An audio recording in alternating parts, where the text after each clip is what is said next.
રાજ્યમાં કાયદો અને વ્યવસ્થાની સ્થિતિ પર વારંવાર ગંભીર પ્રશ્નાર્થો લાગે તેવી ઘટનાઓ સામે આવે છે। ત્યારે ફરી એક ઘટના આવી જ સામે આવી છે, જેમાં સામાન્ય બાબતમાં આરોપીઓ દ્વારા આખા પરિવારને ઢોરમાર મારવામાં આવ્યો। આ ઘટના પરથી સમજી શકાય છે કે ગીર સોમનાથ જિલ્લામાં કાયદો અને વ્યવસ્થાની સ્થિતિ કેવી છે અને અસામાજિક તત્વોમાં પોલીસનો ખોફ કેવો છે। આવો વિગતે વાત કરીએ આ ઘટનાની। નમસ્કાર, હું છું તુષાર બસિયા, આપ જોઈ રહ્યા છો સ્વમાન। ગીર સોમનાથ જિલ્લાના ઉના ખાતે આવેલા ગીર ગઢડા રોડ પર પસાર થઈ રહેલા એક બાઇક ચાલકનું એક વાહન સામાન્ય રીતે અડી ગયું, અથડાઈ ગયું અને ત્યાંથી આ સામાન્ય ઘટનાએ લીધું રૌદ્ર સ્વરૂપ અને મોટી બબાલ શરૂ થઈ। મલ્હાર ઢોસા નજીક આ યુવાનનું બાઇક અથડાતા આરોપી રવિરાજ વાળા દ્વારા આ યુવાનને કારમાંથી ઉતરીને સીધો જ ફટકારવાનું ચાલુ કરવામાં આવ્યું। ઢોરમાર મારવામાં આવ્યો, યુવાન પડી ગયો। પીડિત ચેતનના કહેવા મુજબ તેને માથાના ભાગે ગંભીર રીતે કડા વડે માર મારવામાં આવ્યો। તે બેહોશ થઈ ગયો અને તે પડી ગયો। બાદમાં તેઓ જ્યારે હોશમાં આવ્યા ત્યારે પોતાના પરિવારને આ ઘટનાની જાણ કરે છે અને પરિવાર પણ પોતાના પુત્ર પાસે મલ્હાર ઢોસા પાસે આવેલા ઘટના સ્થળે જાય છે અને પીડિત ચેતનભાઈ પાસે આ પરિવાર પહોંચ્યો, પરંતુ આરોપીઓ દ્વારા તેમના પરિવારના લોકોને પણ ફટકારવામાં આવ્યા। એક તરફ મહિલા સુરક્ષાની વાતો થાય છે, ત્યારે આ ઘટનામાં તો આરોપીઓ દ્વારા પરિવારની બે મહિલાઓને પણ માર માર્યો અને ઢોરમાર માર્યો અને પીડિતના પિતા અને તેના ભાઈને પણ ન છોડવામાં આવ્યા, તેમને પણ મારવામાં આવ્યો। આ પીડિત મહિલાઓની વાત સાંભળો। હા, ત્યાં મારા જેઠ ગાડી લઈને આવતા હતા ત્યારે ત્યાં ઓલી 4 વ્હીલ હતી, એમાં ખાલી જરીક ટચ થયો તો અમને ફોન આવ્યો અને હું ને મારા હસબન્ડ અહીંથી ગયા। તો ત્યાં ગયા ને તો અમને ત્યાં જેમ ફાવે એમ ગારું દેવા માંડ્યા અને ઢીકા પાટું મારવા માંડ્યા ને અમને જ્યાં ત્યાં હાથું નાખ્યા અને વાહામાં ને બધીમાં ઢીકા માર્યા અને અમને મૂળઘા લાગી ગયો ને માથામાં ને બધીમાં અમને માર્યું। કેટલા લોકો દ્વારા માર મારવામાં આવ્યો? એ 4-5 જણા હતા અને અમારે એમ પણ ન જોયું કે આ લોકો બૈરા છે, આને ક્યાં મારી, આમ જેમ ફાવે મારવા જ માંડ્યા અને મન ફાવે એમ ગારું દેવા માંડ્યા।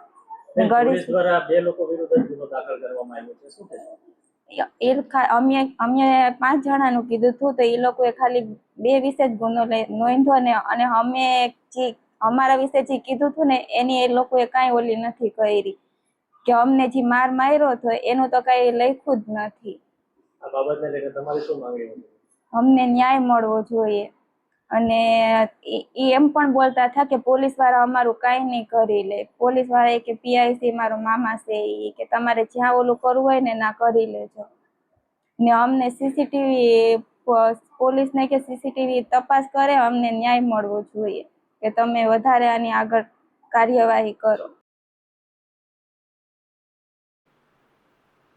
તો આ પીડિત મહિલાની વાત પરથી તમે સમજી ગયા છો કે ગીર સોમનાથમાં કાયદો અને વ્યવસ્થા કેટલી કડક છે। હજુ તમે ના સમજ્યા હોય તો પીડિત ચેતનના પિતા એમને જે મારીને લોહી લુહાણ કર્યા છે એમની હાલત જુઓ ને એમની પણ વાત સાંભળો। એમાં હું થયું, છોકરાની ગાડી હતી ને, ગાડી પડી હતી ના જરીક અડી ગઈ। હવે એને માર્યો તે ફોન આવ્યો તે અમે ગયા તો અમને બધીને મારવા, મારી વહુને, 2 વહુને, મને હાથમાં ને બધીમાં માર્યું। હાથમાં કઈ કઈ જગ્યાએ મારો? એક અહીંયા માર્યું ને પેટમાં પાટું માર્યું ને એ કે જ્યાં તમારે દોડવું ના દોડી લેજો, તમારે કાંઈ નહીં થાય। કેટલા લોકો દ્વારા માર મારવામાં આવ્યો? 2 બહાર હતા ને 3 અંદર હતા। રણછોડભાઈ, 2 લોકો વિરુદ્ધ પોલીસે ફરિયાદ દાખલ કરી છે, અમે લખાયું, કોઈએ લીધું નહીં।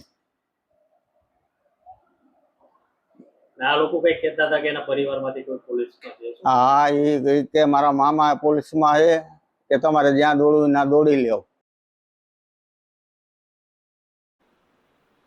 તો આ હતા પીડિત પરિવારના સભ્યો કે જેમને સામાન્ય એવી વાહનના અકસ્માત જેવી બાબતમાં આટલા ગંભીર રીતે ઢોરમાર મારવામાં આવ્યો છે। હાલ તો સમાચાર એવા મળી રહ્યા છે કે આ ઘટનામાં પોલીસે ઢોસા પોઈન્ટના માલિક આરોપી રવિરાજ વાળા સહિત 2 શખ્સો સામે ગુનો નોંધીને કાર્યવાહી કરી છે, પરંતુ આ પરિવારના સભ્યોનું કહેવું છે કે તેમને 4 થી 5 લોકો દ્વારા માર મારવામાં આવ્યો હોવા છતાં પોલીસે 2 વ્યક્તિઓ સામે જ ગુનો દાખલ કરવાની કાર્યવાહી કરી છે, જેના કારણે પીડિત પરિવારના સમાજના લોકો દ્વારા આવેદનપત્ર આપી કડક કાર્યવાહીની માગણી કરવામાં આવશે તેવી ચીમકી પણ ઉચ્ચારવામાં આવી છે। પીડિતોના આરોપ પરથી સવાલો એ પેદા થઈ રહ્યા છે કે પોલીસ કેમ 2 જ આરોપીના નામ લખી અને શંકાસ્પદ ભૂમિકામાં આવી રહી હશે. શું તકલીફ હશે? શું કોઈનું દબાણ કામ કરી રહ્યું છે કે પછી સંબંધ કામ કરી રહ્યા છે? જોઈએ હવે આ મામલામાં શું થાય છે, કેવી તપાસ થાય છે અને કેટલા આરોપીઓ પકડાય છે. આપણે જોતા રહીશું આ પ્રકારના અહેવાલ માટે. ચેનલને સબસ્ક્રાઇબ કરવાનું ભૂલતા નહીં. નમસ્કાર.